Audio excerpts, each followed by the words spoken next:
Hello everyone, मैं हूं किरण शाहपुरी और ये है आप लोगों के लिए कमिंग वीक का साप्ताहिक राशिफल। ये 12 जुलाई से लेकर 18 जुलाई तक की आपकी टैरो रीडिंग्स हैं, टैरो प्रेडिक्शंस हैं। और सबसे पहले, अगर अभी तक आपने इस चैनल को नहीं सब्सक्राइब किया तो प्लीज़ लाइक, शेयर और सब्सक्राइब करें। इसके साथ साथ अगर आप डेली टैरो रीडिंग में इंटरेस्टेड हैं तो आप मेरा इंस्टा पेज भी विज़िट कर सकते हैं, जिसका लिंक आपको नीचे डिस्क्रिप्शन बॉक्स में मिल जाएगा। और दूसरी बात, इस रीडिंग को आप किसी भी साइन के हिसाब से देख सकते हैं। Sun sign, moon sign, ascendant या फिर नाम के हिसाब से भी राशियां होती हैं। आप उसके अकॉर्डिंग भी इस रीडिंग को देख सकते हैं। और अगर आप मुझसे पूछेंगे तो मैं आपको यही कहूँगी कि जिस साइन को आप अभी तक सुनते आ रहे हैं, पढ़ते आ रहे हैं, उसी साइन के हिसाब से आप इस रीडिंग को देखें। तो चलिए जी, शुरू करते हैं कमिंग वीक का साप्ताहिक राशिफल। तो चलिए जेमिनीज, आप लोगों के लिए देखें कि कमिंग वीक क्या लेकर आ रहा है, क्या एनर्जीज़ हैं। तो आप लोगों के लिए प्रोफेशनल फ्रंट के लिए कार्ड्स हैं 7 of pentacles and helpless and hopeless. और ये कार्ड्स कहते हैं कि इस वीक इन जनरल या फिर स्पेसिफिकली अपने प्रोफेशनल फ्रंट में आप अपने आप को क्रॉस रोड्स पे पा सकते हैं, जहाँ पे हो सकता है कि आपको कोई डिसीजन लेना है, आपको कोई चॉइस लेनी है, आप अपना नेक्स्ट कोर्स ऑफ एक्शन सोचना चाह रहे हैं या डिसाइड करना चाह रहे हैं। और इन्हीं सब चीज़ों से रिलेटेड एक प्लानिंग, एक सोच आपके मन में चल रही है। कुछ लोगों के लिए हो सकता है कि पीछे किसी चीज़ पे आपने बहुत एफर्ट किया, बहुत मेहनत करी, और कहीं हो सकता है कि एक फेज़ आपके किसी भी फ्रंट में या फिर स्पेसिफिकली प्रोफेशनल फ्रंट में एंड हुआ है और नेक्स्ट कोर्स डिसाइड करने के लिए, चूज़ करने के लिए एक सोच, एक प्लानिंग चल रही है। और देखिए, डीपर लेवल के लिए यहाँ पे हेल्पलेस एंड होपलेस का भी कार्ड है। और ये कार्ड कहता है कि इन्हीं सब चीज़ों से रिलेटेड काफ़ी सारे लोगों के लिए एक नेगेटिव थॉट प्रोसेस रह सकता है। और कुछ लोगों के लिए हो सकता है कि जो भी आप डिसीजन लेना चाह रहे हैं वो काफ़ी डिफ़िकल्ट डिसीजन है, आप क्लियरली नहीं देख पा रहे हैं, आप क्लियरली नहीं सोच पा रहे हैं। बहुत ज़्यादा एक कन्फ्यूजन भी इन्हीं सब चीज़ों से रिलेटेड रह सकती है। तो देखिए, मैं आपको यही कहूँगी जेमिनीज़ कि जो भी आपने डिसीजन लेना है, चॉइस लेनी है, या जो भी कोर्स ऑफ एक्शन आप डिसाइड करना चाह रहे हैं, आप बहुत ज़्यादा ना सोचें। क्योंकि देखिए, जब हम बहुत ज़्यादा सोचते हैं तब भी हम कंफ्यूज हो जाते हैं, तब भी एक नेगेटिव थॉट प्रोसेस हमारे माइंड में रहता है। तो देखिए, जो चीज़ आपको सबसे पहले ठीक लगती है या फिर जो भी आपकी इंट्यूशन, आपकी गट फीलिंग कहती है, उसको आप फॉलो करें, आप डिसीजन ले लें। क्योंकि देखिए, जब भी हम एक सेंटेंस को भी, जो कि बिल्कुल ग्रामेटिकली सही है, बार बार पढ़ते हैं तो थोड़े टाइम बाद हमें वो सेंटेंस ग्रामेटिकली रॉन्ग लगने लगता है। ऐसा ही होता है जब हम बहुत ज़्यादा सोचते हैं। तो आप सोचें, चीज़ों को समझें, लेकिन फिर से मैं कहूँगी बहुत टाइम डिसीजन लेने में ना लगाएं। एंड देखिए, पर्सनल फ्रंट के लिए आप लोगों के लिए कार्ड्स हैं 2 of cups reverse and change your focus. 2 of cups reverse का कार्ड बहुत ही क्लियरली कहता है कि रिलेशनशिप्स इस वीक आपका फोकस रह सकते हैं। और कहीं रिलेशनशिप्स में ही कुछ मसले, कुछ इश्यूज़ इस वीक आप लोगों के लिए रह सकते हैं। क्योंकि ये जनरल रीडिंग है तो सबके लिए यहाँ पे डिफरेंट रिलेशनशिप हो सकता है। कुछ लोगों के लिए पेरेंट्स के साथ हो सकता है, कुछ लोगों के लिए सिबलिंग्स के साथ हो सकता है, कुछ लोगों के लिए बच्चों के साथ हो सकता है, कुछ लोगों के लिए स्पाउस, पार्टनर, लवर के साथ हो सकता है, जिसमें कुछ मसले हैं, कुछ इश्यूज़ हैं।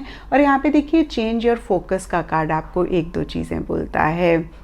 कभी कभी क्या होता है ना, जब कोई चीज़ ठीक नहीं चल रही होती है और जितना ज़्यादा हम उसको ठीक करने की कोशिश करते हैं उतना ही हम उसको ख़राब करते हैं। आपने बचपन में भी देखा होगा, जब पेंटिंग करते वक्त वो पेंटिंग ख़राब हो जाती है, स्पेशली जब हम वाटर कलर्स कर रहे होते हैं और कहीं वो वाटर कलर फैल जाता है, और जब हम उसे ठीक करने की कोशिश करते हैं तो जितना ठीक करते हैं उतना वो ख़राब होती है। तो यहाँ पे चेंज योर फोकस का कार्ड सबसे पहली बात आपको कह सकता है कि अगर आप रिलेशनशिप्स के ऊपर बहुत ज़्यादा फोकस कर रहे हैं या बहुत ज़्यादा उसको ठीक करने की कोशिश कर रहे हैं और आपको लग रहा है कि आपका डिज़ायर्ड रिजल्ट नहीं मिल रहा है, जो आप चाह रहे हैं वो नहीं मिल रहा, या फिर मैं कहूँगी चीज़ें और ख़राब हो रही हैं, तो थोड़ा टाइम आप उस चीज़ को छोड़ दें। थोड़ा टाइम आप अपना अटेंशन उस रिलेशनशिप से हटा के किसी और चीज़ पे अपना फोकस करें। करें। और देखिए, मैंने हमेशा कहा है, हम लोग एनर्जी बीइंग्स हैं। जिस चीज़ पे फोकस करते हैं वही चीज़ हमारी लाइफ में इंक्रीज़ भी होती है। तो हो सकता है कि अगर आप इसको ठीक करने की कोशिश कर रहे हैं और ये नहीं ठीक हो रहा है, तो कहीं आपका माइंडसेट थोड़ा सा नेगेटिव हो रहा है और नेगेटिव एनर्जीज़ ही मल्टीप्लाई हो रही हैं। इस वजह से भी कहीं रिलेशनशिप ठीक नहीं हो रहे हैं, या जो भी चीज़ आप ठीक करना चाह रहे हैं वो ठीक नहीं हो रही है। तो देखिए, बहुत इम्पॉर्टेंट है कि आप एक तो किसी और चीज़ पे फोकस करें, अपने माइंड को डिविएट करें, और दूसरी चीज़, अगर नेगेटिव फ्रेम ऑफ माइंड है उसी चीज़ से रिलेटेड, तो उसमें भी एक शिफ्ट लेकर आएँ, उसको भी आप चेक करके करेक्ट करें। और देखिए, यहाँ पे डीपर लेवल के दोनों ही कार्ड्स कहीं एक बहुत पॉजिटिव एनर्जीज़ की बात नहीं कर रहे हैं। एक हेल्पलेस एंड होपलेस है, जहाँ पे आपको कन्फ्यूजन है, आपको समझ नहीं आ रहा कि आप क्या करें।